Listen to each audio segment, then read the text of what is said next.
Well, good morning, everybody, and welcome back. I'm Indy, and this is Indie Game Business, and this is our 10th conference. This is the December version of our conference, the December version. I would like to thank Tripwire Presents for being such an amazing sponsor. We've got 8 speakers for you today. This is going to be amazing. I'm so excited about this. First off, we've got Karis Reed, and she is the brand manager of Radical Forge, and she's going to be talking about automating your way to player happiness, which that sounds super interesting. Let's add you to this thing here. Hi. Hello. Welcome. All right, I'm going to back out, and it's just going to be you. Oh my God. Okay. Hello. So over here in the UK, so for me it's the afternoon. I don't think it's morning for most people over there. But I'm gonna talk to you. I'm a little bit nervous, so if I mess up any of my words, I am so sorry. But hello, I'm Karis. I am the brand manager at Radical Forge. We're a co-dev studio based in the north of the UK, and we've got kind of skatery vibe to us. So we've helped out on some like big AAA titles like Rust, Minecraft Dungeons, Sea of Thieves, but we've also started like kind of moving over into working on our own IPs. So before I joined about 6 months ago, the studio released Brightpaw, and they did that with the publisher Rogue. Whereas now we're starting work on our next IP that we're going to self-publish, which is super duper exciting. But before that, I mostly worked doing community development. So I worked at the publisher Modern Wolf, which is based in London, and they mostly publish indie games. And then I was a community manager at an indie game studio, Blue Bottle Games, and I was a studio media manager at Cineco Games, which is another indie studio. On the side of that, I also do some blogs about the games industry, mostly about kind of like community management, just before I moved into being a brand manager, and also just generally, my experiences. I've also run a community called Game Devs, which is a Discord for game developers that like talking about fitness. I don't know how that came to be. It was just it was just a thing that I set up last year, and now we're almost at 300 members, which is insane. So from all of that experience, I've managed to launch 5 titles. I work with 10 communities, which has been quite a range. So I've worked on early access titles. I worked on brand new IPs. I've also worked on sequels, all sorts of team sizes, but kind of on the indie side of things. So one of my studios is kind of like 13 people. Some of them are freelance, some of them are full time. When I was working at a publisher, we worked with indies that were from a team size of literally 2 people, all the way up to about 13, a little bit more. And now at the studio that I'm at, we're about 70 full time staff members. Um, and across all those studios, all those projects I've worked on, people are often asking the same question, which is how do I keep my fans happy whilst I'm working on my game? And a lot of the time, when I'm brought into these companies and I'm brought in to do the work that I'm doing, it's a lot of developers and heads of studios saying, hey, how do we do this? And that's the question that I want to answer with this talk, which is automate your way to player happiness. So, just to make you aware, this is less a talk about marketing and how to bring in the most amount of people and have viral TikToks. It's more about communication and all of the stuff outside of your game that players look for nowadays and how you can best fulfill those. So, this talk is for solo developers, it's for small dev teams, it's for studios that they're like, hey, we're not going to handle our comms forever. We know that we want to find a publisher, but until we find that publisher, we want to make sure that our work online looks professional and it looks that it looks professional. It's also for community managers like I used to be who want to kind of cut down on the manual work that they're doing so they're able to kind of focus on more creative things and spend their time more wisely. Because, I used to do freelance community management and you only have a set amount of hours, but you want to have the most out of it. So let's start with the question, how do you keep fans happy? Which is quite a big question. And, it's not going to surprise you if I say the top priority is always making a game that they enjoy. If you don't have a game that fans like, all of the rest of the stuff is kind of pointless. But I will say, if you're in the process of kind of publicly developing your game, if you're doing early access, if you are a self-publishing developer, all of these other things are important because maybe your game isn't quite there yet, but by providing players with the things I'm going to talk about later, you're able to kind of win them over a little bit longer. Like they're able to, I don't know, want to provide you with more support than they would do if you didn't have any of these other things. So, uh, before we talk about any kind of automation, we're going to talk about setting expectations. So, setting expectations is super duper important because there have been a couple companies that I have worked at where players have been like, hey, why are their updates not coming out so fast? Or, hey, why are they taking so long to reply to things? And they thought from the polish of our games that we were a much larger team than we actually were. And nowadays, with, indies having access to publish on places like Steam, just alongside all of the AAA publishers, all of the games that are like, published in a AAA size, lots of people kind of expect the same quality. Like, lots of players are kind of expecting paradox level game updates to your games. And it's just like, hey, we're a team of 3 people. We're freelance. Like, we can't provide the same amount of service that they can. So being able to say to players quite clearly, hey, we can't provide you with that, but here's the expectations of what you can expect from us. So having a website where it's all of your core details all in one place, that should be a hub for all of your information. You don't want players to have to like root around on all of your social channels to find all the little bits and bobs. You want it to be in one place. You want it to be easily updated. You need to make sure that, use something like Squarespace, where it's really easy just to drop things into place. It doesn't have to be the fanciest thing ever, but make sure that your team size, the funding that you have, your experience level, and the time that you're able to spend on the game is clear. Like, I think we've all had experiences where you look on Twitter and you see super duper shiny GIFs and gameplay from like this game studio you've never heard of. And then, like, it blows up and people go wild for it. And then you find out, oh, this is just a like this is a team of students. These are university graduates, and they've never launched a game before. And from like realizing that information, you end up setting your expectations of like, okay, it's probably going to take them longer to get this out the door, or it looks super duper shiny, but now I know, okay, if I'm getting involved with this title, that it's probably going to take a while to come out, and that I'm probably going to have to offer some support as a player. That's the kind of thing that you should be informing your players about, or at least giving them some idea of. When I talk about funding, I know that's a little bit of an awkward one to talk about. Obviously, don't put your numbers out there. But if you don't have funding, if you don't have a publisher, like, it's not embarrassing to have to say that. It just makes it a lot clearer for people to know what they're getting into. Same with the time spent. Like, if you're full time, I think it's good to say that. I think if you are freelance and you're a lone developer, it's really important to say that as well. Keep your social channels low. I think you're probably already aware of this. It's not going to be groundbreaking advice, but you're not, if you are these small teams I'm trying to talk to with this presentation, if you're looking at the work that like Fall Guys do, or the work that these AAA projects do, or like even indie teams that have backing from like Devolver Digital and like these big publishers, you're not going to be able to do the same as that, but you can condense that and put out quality stuff on the channels that you're going for. So keep your channels lower, don't spread yourself out like crazy. Another one, which you think would be maybe kind of obvious, but I've actually had a few like back and forth with developers about, hey, put your channels on your game home screen. Like, those are exactly where your players are going to be. Make sure it's clear to them, okay, this is where I can go to for support. This is where I can go to connect with other players. This is where I can go to get game guides. Like, I've had a few back and forth where people are like, hey, we don't want to clutter up the game home screen. I'm like, please, I know it's a little bit of clutter, but it's actually really helpful to players. Um, Next slide. So this is just continuing this little bit of advice. Keep your customer service to 2 places max. I really would say do it to one place, but if you have to, go to 2. So you don't want to have to be responding as customer support on like emails, but also on Facebook, and also on Discord, and also on forums, on Reddit, on your website.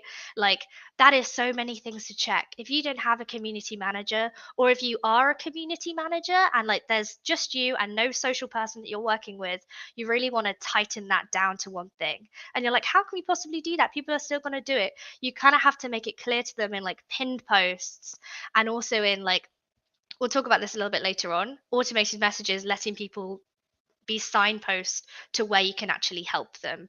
Like, I think that once players see that they can get quick and easier support from you in one place, they'll kind of guide each other there anyway. Schedule your player facing time.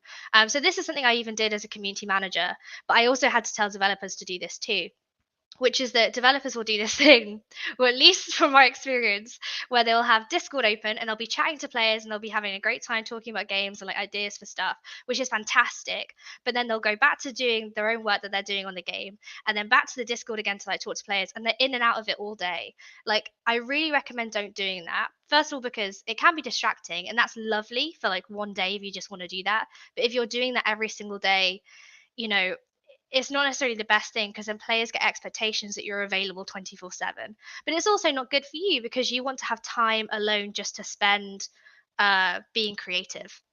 So scheduling time in the morning and time in the evening, like an hour in the morning, an hour in the evening, that's really all you should need unless you have a huge community, in which case try and get a community manager freelance and then use that rest of the day to be creative. I even did this as a CM, when it was just like, okay, I'll talk to them in the morning, I'll talk to them at lunch, and I'll talk to them just before I finish for the day. And those two middle sections of time, I can work on being creative or doing stuff for social channels or figuring out how to grow our player base. Um, yeah, also, last one, keeping your interactions consistent. Like I said, with the players expecting you to be around 24/7. If you have a thing, for instance, where, players are directly messaging you on Discord, or if they're atting you in a server, or if they're talking to you in a certain way, by interacting back with them, you are kind of saying to the rest of the people on that Discord or in that public space, hey, this is the way that I want to interact with you. Um, so you really need to be careful what you do and don't allow, and really put some thought into whether that is going to be possible further down the line, and how you're going to talk to them about whether you want that to be changed further down the line. So, for instance, I had a situation with some developers where they were like, "Oh, but we love responding to their suggestions and this thing and that thing, and when they're praising us, we love talking to them." And I was like, "That is amazing, and it's great that you really want to have these one-on-one conversations with your players. However, do realize that when patches come down the road or decisions are made that they don't like, if you then don't respond to those things in the same way that you're responding to them now, they're going to be upset because they have now learned to accept that you will respond to them in this one-to-one way. Whereas if you're only enjoying doing that because they're praising you, whereas when they will not have praise for you, you won't do it, that's going to cause some issues. So these are just some few things to talk about before we even get into automation, right? Um, so, as you kind of said, there's lots of things that players now expect from you that aren't just the game.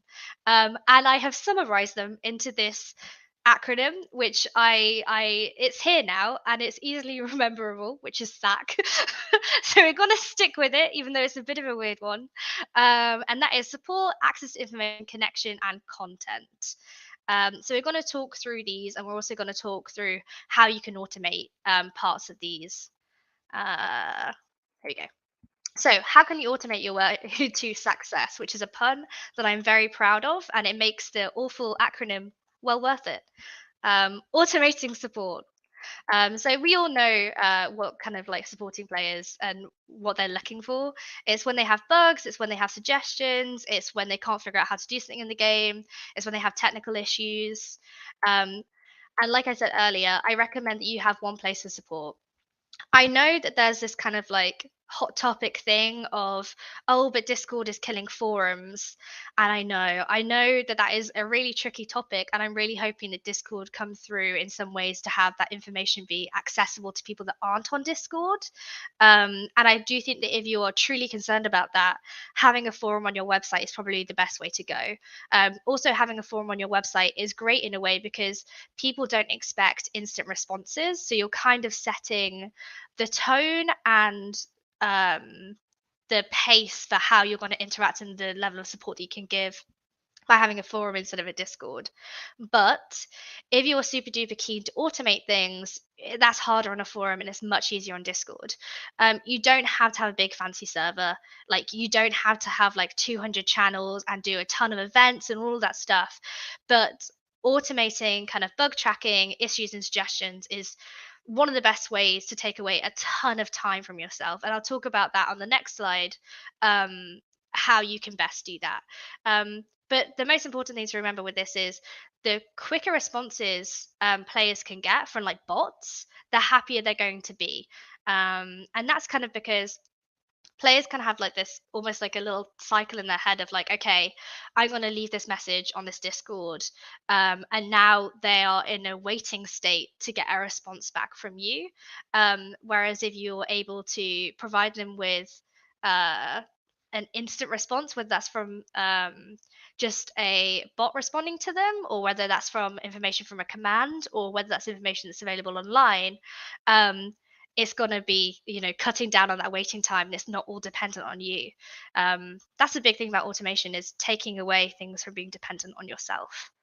um, so this slide is the one that in my entire presentation I'm the most concerned about, because it might be a little bit tricky to explain. So Codex, if you haven't heard of it already, it was invented by game developers for them working on their own title, and it was a task tracker.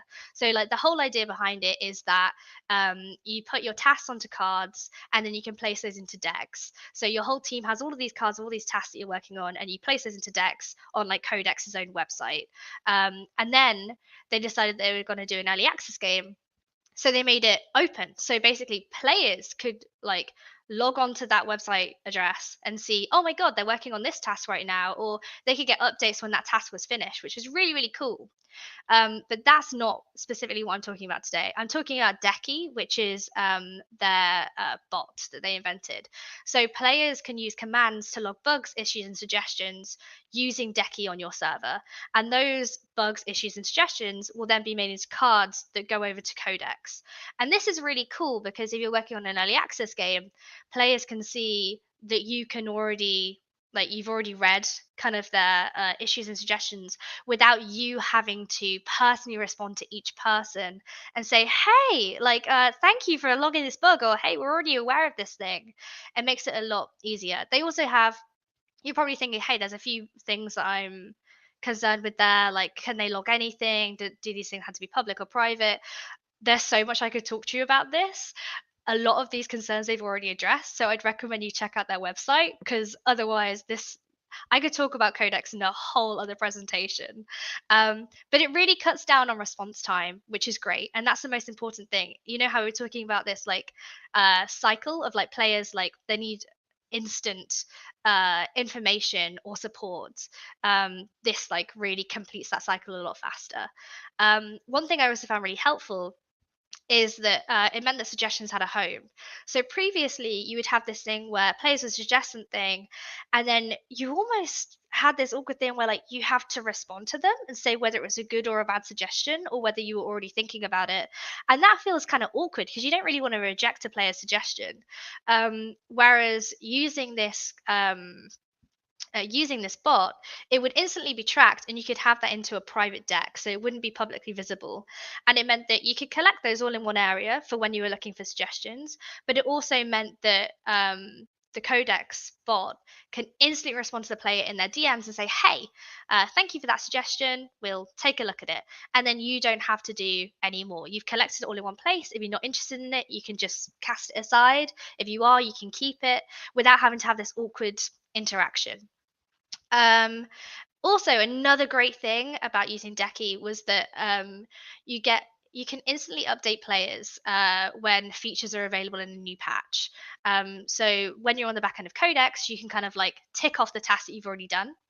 And once you've done that, the players that were like, oh, hey, this bug has happened, they instantly get an update privately in their DMs on Discord, letting them know that that's been fixed.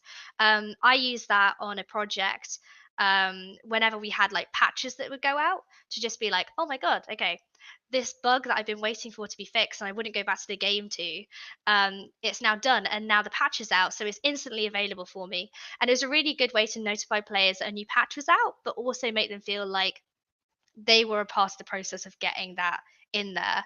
I even used it to collate names that we could use on patch notes of people that helped us. So that's kind of that image that's there in the corner. And one last thing, uh, The really great thing about using this is you don't even have to look at Discord.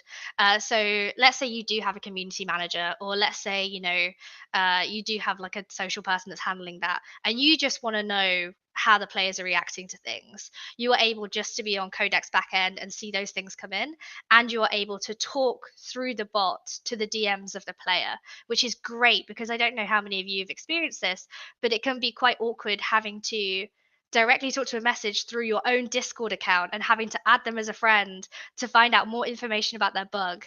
Whereas on this end, you can just do that through the bot, which is really great. And you can also end the conversation at any time. Like if you don't want to get any more messages from that player, you can just stop it. So that's probably my largest slide in this whole presentation.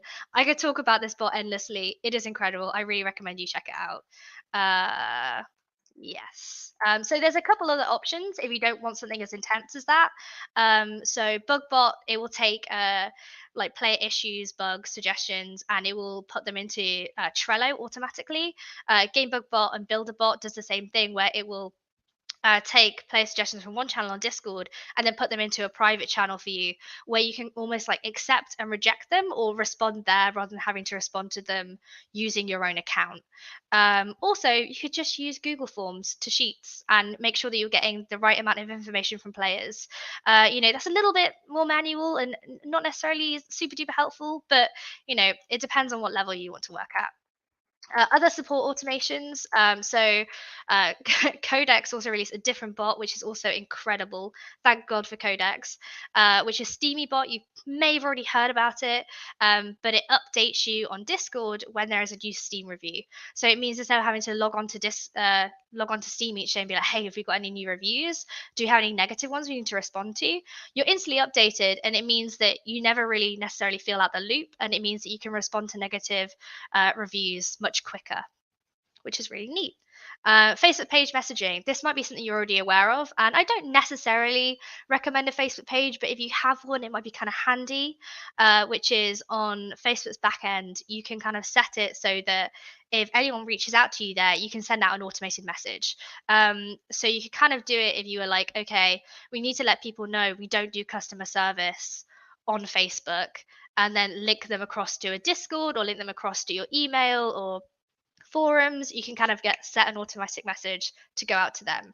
You can also do it so that it has a series of questions that you expect players to ask you, and you can write responses that do it automatically. So it will show the people that go to you, hey, do you want to ask any of these 5 questions, and then instantly show them a response, and you don't have to be there for it, which is pretty great. Twitter bot DMs. This is another support automation. You can set up a Twitter bot so that if someone follows you on Twitter, your bot will DM them and say, "Hey, thanks for following us, but did you know that we're here, here, and here online?" Or, "Hey, thanks for following us, but you can wishlist us on Steam," which, as we all know, super duper handy. And I feel like people are more responsive to opening a DM like that and seeing what it's about and maybe clicking through than they would be to following you and then just looking at your content pass by on their feed. Um, Neat. Okay, so through to the next one. Automating access to information. So when players are looking for information, these are the kind of questions they're asking. Ones that you're absolutely expecting and ones that you'd probably write in an FAQ. And this is what you need your website for, and you need it to be super duper updated, is to have an FAQ like this on there, but also have it pinned on Steam. That's absolutely vital for launches. It's something that I think is like the bare minimum that you should have. Um, yeah, so players like information in these kind of formats. So anything that's easily searchable. Wikis, Steam guides, and Reddit are really great for SEO. I've kind of wrote it at the bottom here, but whenever I would be doing a launch for a game, I would reach out to a friend of mine that didn't really know anything about the game and be like, "Okay, play this, and if you have any questions, can you just search for stuff and tell me where you are going to? I'm not going to tell you where the information is or where we put that online. Just search around for me and show me where you end up, or if you're finding that information or if you're not finding that information." And it was super handy, and I really recommend you do the same thing before your launches, or even if you're just you haven't even launched your game yet, and you're just, if there's players that have seen your trailer, where they would go to for information. But what I was kind of saying with the Steam guides and Reddit thing is that both of those are great for SEO. Like having questions posted on Reddit and the responses there, they come up much higher in search results. Neat. Okay. So, one thing about automating information is that it's never going to replace you documenting things. Like, the biggest thing that's going to help you with getting information into the hands of players is making sure that you are documenting everything you possibly can during development, because that's what's going to make it easier when you reach launch and you're like, okay, we have to put a wiki together. Okay, we need to put a Steam guide together. There has been so many times where I've worked with developers and we're getting to that point and I'm like, hey, do you have any lore on this thing? And they're like, oh no, we don't. It's in my head though. And I'm like, your head's not going to help me. So you really need to do that. However, the things you can automate are ways for people to get that information quicker. So commands on Discord, you're more than likely aware. Um, what is really cool is you can set it up so Discord messages will be sent to Trello. And this isn't like, we're not talking about kind of bug tracking wise. This could even be a thing where players could leave you reviews on Discord, and you can check that out in Trello and then move that over in Trello, which is also a task tracking software, to a different list. And that will automatically tweet out at a certain time. So you can have that kind of handle on what goes out on your socials, but you still, have content that's being created kind of almost by your fan base. And that works not only just for if players wanted to write tips that they wanted to share on your socials, but also if you had like a fan art channel, which is really, really neat. Um, Twitter bot that retweets hashtags. This is really cool. I actually had this set up when I was working at the game publisher that I was at prior to this role. So what we did is we had a Twitter bot that if you used a certain hashtag and you were from a whitelisted account, our publisher Twitter would retweet it. So we set it up for each of our game studios. So if the game studio tweeted something that they wanted us as a publisher to retweet, they'd be able to use a certain hashtag, and only their account would be whitelisted for that to be shared. This is really handy just from a perspective of them getting the attention from a wider audience when they needed it, without having to like knock down our door and have to ask us to do that. And it just kind of put power in their hands. So let's say if you're on an indie team and you have an artist that often shares whips about working on your game, this is the kind of thing that you could set up so that you're not having to go over there, copy paste their art, write up a thing for them. You're just, it's instantly happening without you even having to be involved. Um, AI social posts. Okay, so this is a bit of a tricky topic, but the way that I look at it, okay, I'll explain first, and then I'll tell you a little bit about what I think about it. So there's things like Quillbot and Lately, which are both tools where you can insert information, like let's say like the lore of your game, or let's say some stats about your game, or like all that documentation that you did earlier, and it will break parts of those bits down and put them into a series of kind of social posts, and then you're able to kind of tweak them to see if they fit for actually going out the door on Twitter or LinkedIn or wherever you fancy posting. And obviously, that's a bit of a iffy one because not everyone's on board with AI doing those things, and it's not perfect. A lot of them are really wonky, but I think it's really good for if you're the sort of person where you're like, I'm not a social media manager, I don't really like doing this stuff. There's a blank page in front of me and I don't know what to tell my audience about. Whereas if you kind of inserted that information and had it broken down for you, you could be like, okay, well, I guess I could do a tweet about, this kind of character in particular.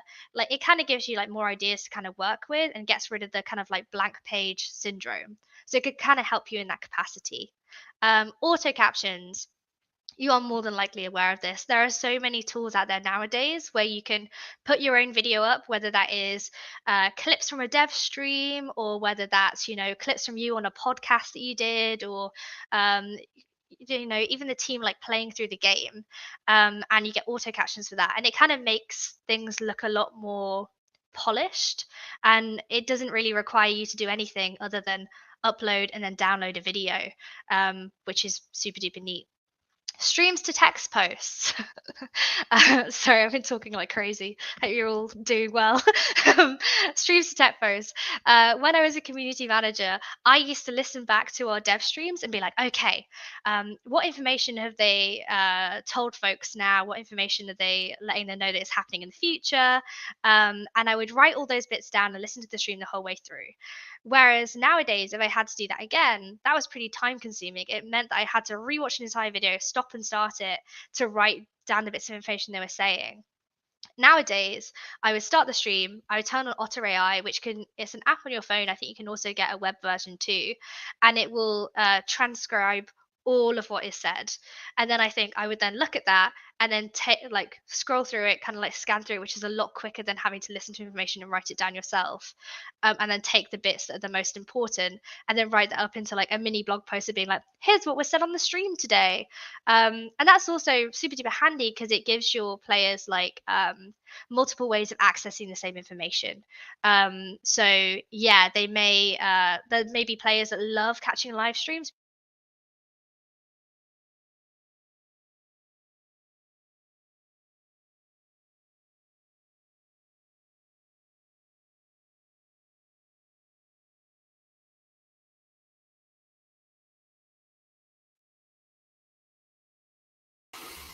Something happened and your microphone stopped working.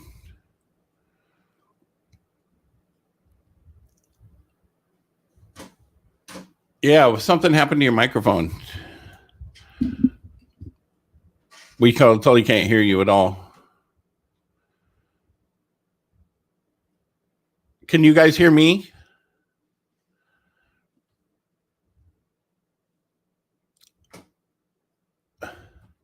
Hello? I don't know if she can hear me. Can you guys hear me? Okay, so something happened with her sound. Let's see. I don't think she can see the screen, so I'm gonna have to try and ping her somehow.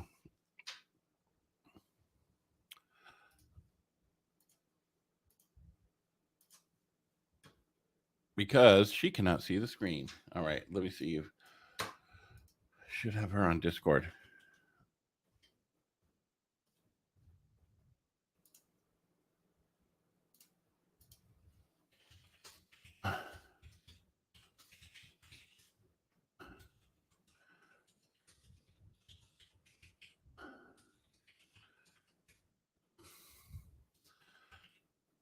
Yeah, there's no way. I don't know how to get a hold of her. The talk was good until the whole muted part. I know this was good stuff. Hello.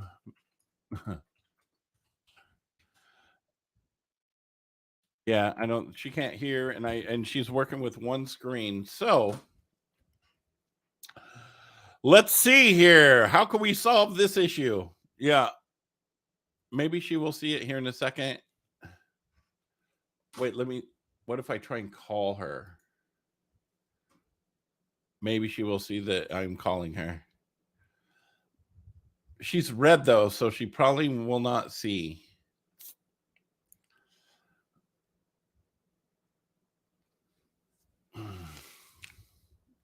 Calling is good. I'm calling her on Discord. Oh man, oh man, oh man, man. Let's try and call her again.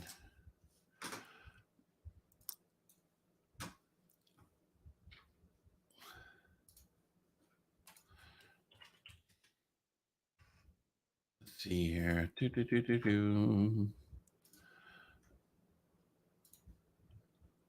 Yeah, I don't have any other way to contact her.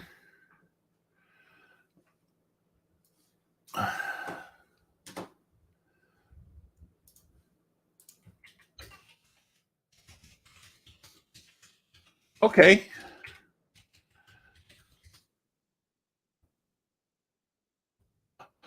If the broadcast ends, then it's ended. Then it's done. Dan Silvers, what's up? Welcome.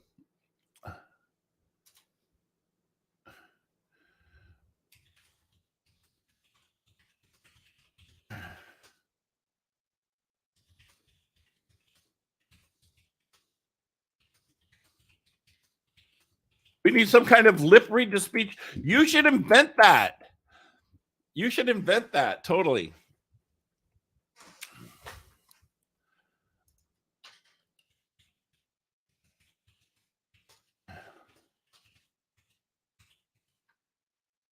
Oh, I'm in the stream. I'm in the stream. Well, some kind of lip read to speech. That's super funny.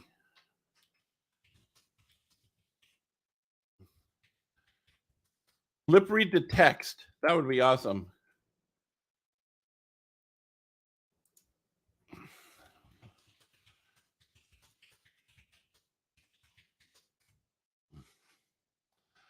Do, do, do, do, do.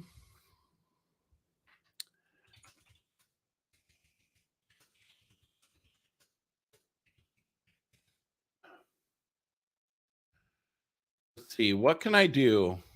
If we have, yeah. Oh, if I had her actual, that would be the first thing I would do is call her if I had her actual phone number. She cannot see the camera. All she can see is probably her screen. So this is interesting. This is a bummer because this is a really, really, really, really good talk. I'm trying to figure out what I can do.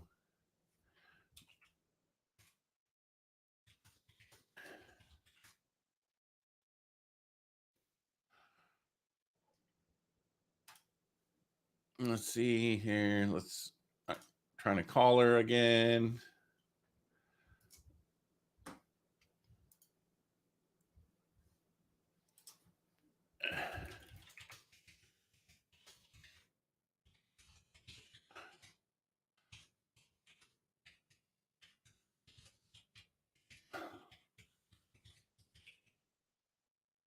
Her headset probably died. Yep. Can't hear me and can't talk.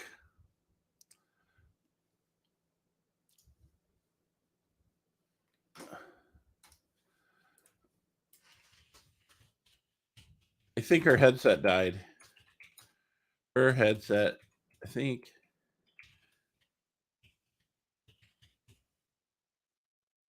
And she's not going to see any emails, right? Well, I guess we will probably just have to end the stream.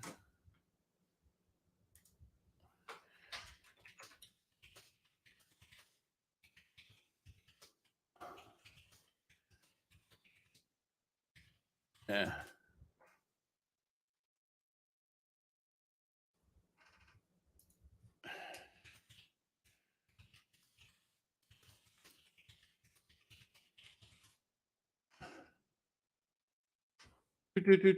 She does have it in her chat, but yeah, this is the first time. Lesson learned. Keep it human. F. Everyone press F. Everyone press F. F.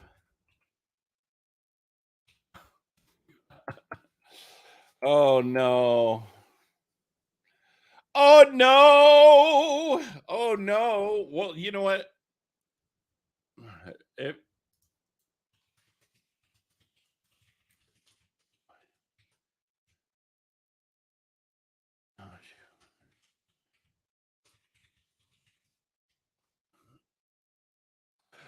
we've got we're oh, my phone keeps going off. Let's see. Keep singing.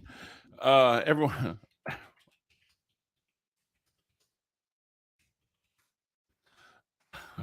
If you cut connection to her alone, she might notice and then try to reconnect and see it then.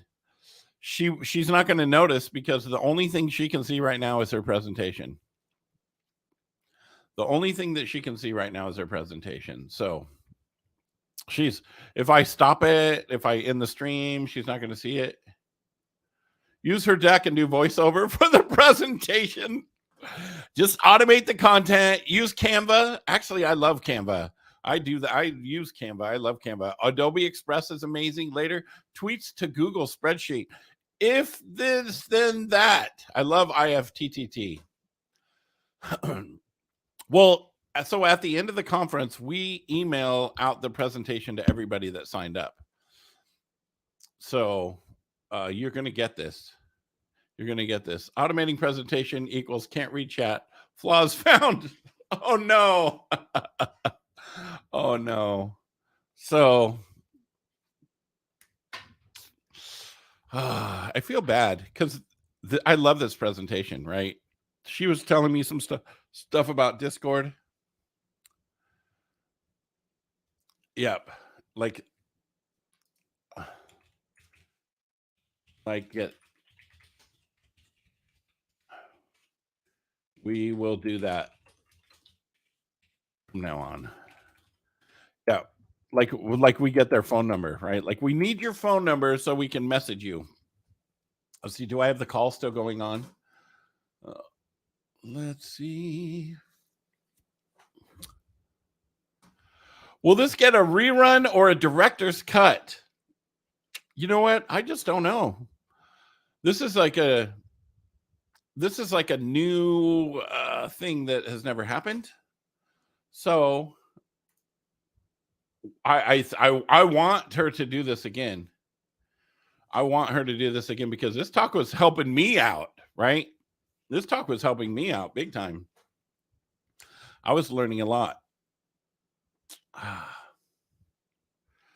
Well, I'm bummed because I don't want to end the broadcast. I don't want to end it.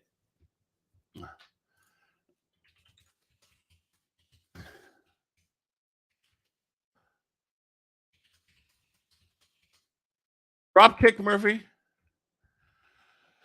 When something goes wrong, play Dropkick Murphy to fill the empty airspace. Wait, you know what? There is a new thing right here. I can play like I can add music and stuff.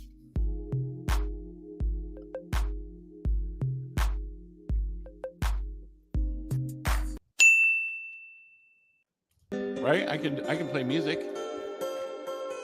Any lip readers in chat? I could just maximize her on the chat. Which part of SAC is most important? Well, I don't know. Oh my goodness. So anyways, I'll just talk about you guys. If anybody is not in the Discord, join the Discord, discord.gg/indiegamebusiness. You know, make sure and like and follow and share these broadcasts. This is yeah.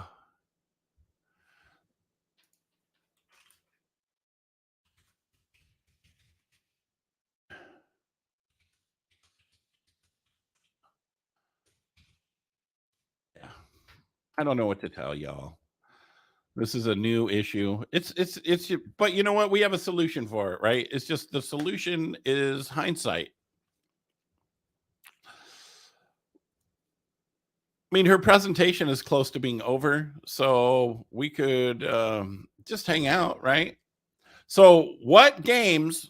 I'll just talk. What games are y'all playing right now?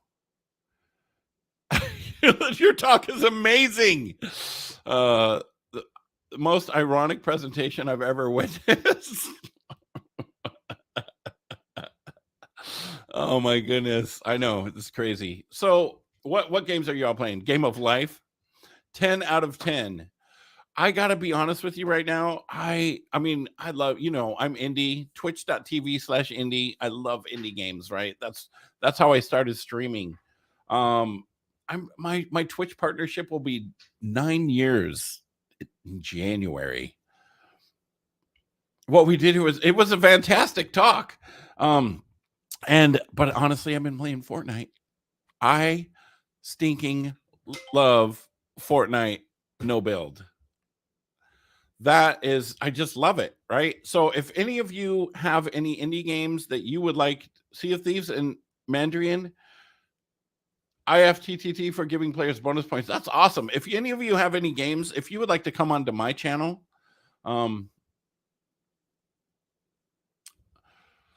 if you want to come onto my channel, twitch.tv/indie, and we'll do an interview and I'll play your game. Just message me on Discord. I'm in the Indie Game Business Discord as Indie. You don't have to, you can add me as a friend if you want, but just send me a DM. My DMs are open. Okay, so we're going to start our next talk. I feel so bad.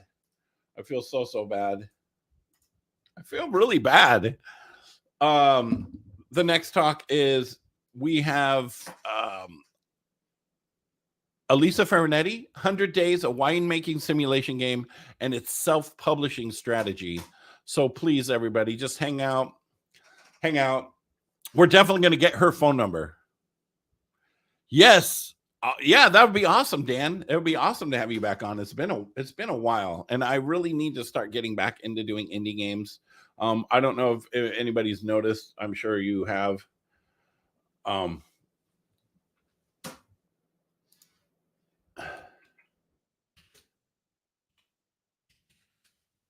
That my content has changed quite a bit. There she go. All right, so we are going to go back, but yeah, I need to get back to some indie games. I need to get some roots. You want to do a follow-up presentation to your NFT talk called something like, yeah, never mind.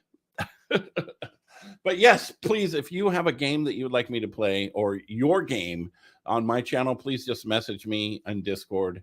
It's indie #4235. We're going to come up with the next talk right here. And I feel so bad. But thank you all. We're going to go live in just 1 minute or less than a minute.